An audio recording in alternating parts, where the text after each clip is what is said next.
زندگی میں ہمیشہ باادب رہنے کی کوشش کریں۔ اپنے بڑے بھائی سے اور بڑی بہن سے شروع کریں، اپنے استاد سے، اپنے دوستوں سے، اپنے گھر والوں سے، اور پھر اس کو بڑھاتے بڑھاتے ماں باپ تک لے جائیں۔ اپنے جملوں پر، اپنے لہجوں پر، اپنی نظروں پر تھوڑی سی پابندیاں لگائیں۔ یہ جو جملوں کے زخم ہے نا، یہ وقت گزرنے کے ساتھ ساتھ گہرے ہوتے جا رہے ہیں۔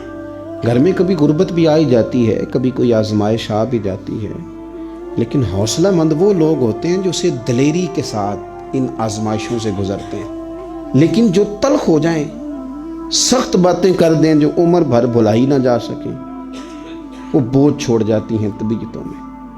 ادب زندگی کا حسن ہے۔ تھوڑا سا جملے سوچ سمجھ کے ادا کریں، تھوڑا سا لفظوں پر غور کریں۔ آپ کبھی نبی پاک علیہ السلام کے غلاموں کی زندگیاں دیکھیں نا، تو حالات جس طرح کے بھی ہوتے تھے وہ باادبی رہتے تھے۔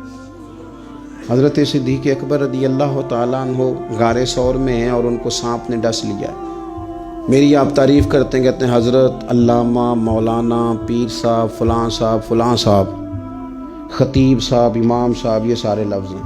خدا نہ خواستہ آپ کو پتہ چل جائے کہ میری پگڑی کا پیچھے جو شملہ ہے اس کو آگ لگ گئی ہے، تو اب آپ یہ تھوڑی کہیں گے کہ خطیب پاکستان اور مفکر ملت اور عالم بعمل جب تک چاہے ساری پگڑی جل جائے اور آگ آگے پہنچ جائے، آپ تو فوراً کہیں گے آگ آگ آگ آگ، اس کو بجھائیں، جلدی کریں، مولانا آپ کے پیچھے آگ، فٹافٹ۔ ایمرجنسی میں ادب تھوڑی قائم رہتا ہے۔ لیکن حضرت صدیق اکبر کے مقدس قدموں کو سانپ نے ڈس لیا ہے، اور اتنا زہر نے سرایت کی ہے کہ آنکھوں سے آنسو نکل آئے۔ حضور نے پوچھا کیا ہوا، فوراً کہنا چاہیے نا سانپ سانپ سانپ۔ اور میں تقریر کر رہا ہوں، آپ سن رہے ہیں، سانپ کی تو ایک ہیبت ہے، وہ تو ایسے پتہ چل جائے نا، کسی کو آپ بتا دیں کہ آج گھر میں میری نظر سے سانپ گزرا ہے، تو بہت سارے لوگ آرام سے سو نہیں پاتے چارپائی پہ، کہیں آ نہ جائے۔ تو کہنا تو چاہیے تھا نا سانپ سانپ سانپ، یہ لفظ ادا کرنے چاہیے تھے۔ لیکن جب حضور نے پوچھا نا کیا ہوا، تو سانپ سانپ نہیں کہا، بلکہ کیا کہا، کہنے لگے فدا کا ابی و امی یا رسول اللہ، میری ماں بھی قربان ہو جائے، میرا باپ بھی قربان ہو جائے۔ حضور وہ پیروں کو سانپ نے ڈس لیا۔